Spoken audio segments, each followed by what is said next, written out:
مسلمانوں کی جنگ جاری ہوتی ہے کہ مسلمانوں کے امیر المومنین خلیفہ کی ذرہ گم ہو جاتی ہے، جسے جنگ کے دوران ڈھال کے طور پہ استعمال کیا جاتا تھا۔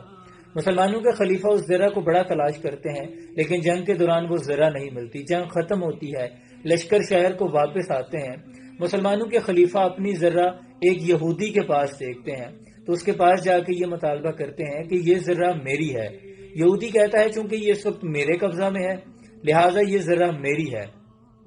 خلیفہ وقت کہتے ہیں یہ تو نہ میں نے تمہیں فروخت کی ہے اور نہ تمہیں تحفے میں دی ہے، تو یہ ذرہ تمہاری کیسے ہو سکتی ہے؟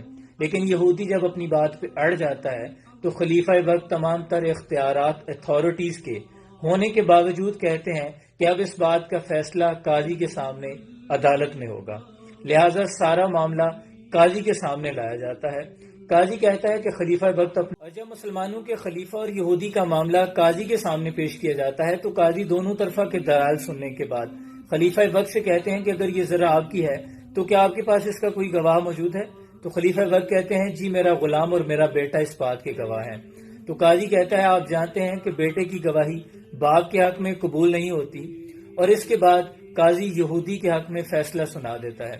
یہودی اتنا منصفانہ فیصلہ دے کر کہ قاضی نے خلیفہ وقت کے خلاف فیصلہ سنا دیا ہے، حیرت گم ہو جاتی ہے اور فوراً کہہ اٹھتا ہے کہ بے شک یہ مذہب حق ہے، محمد اللہ کے آخری رسول ہیں اور میں اسلام قبول کرتا ہوں۔ آپ جان کے حیران رہ جائیں گے کہ وہ خلیفہ وقت کون تھے؟ حضرت علی کرم اللہ وجہہ رضی اللہ تعالیٰ عنہ تھے، اور گواہی دینے والے ان کے بیٹے حضرت حسن رضی اللہ تعالیٰ عنہ تھے۔ حضرت علی نے اس کے اسلام قبول کرنے پر وہ ذرہ ان کو تحفے میں دے دی۔ اسلام کے عدل کا یہ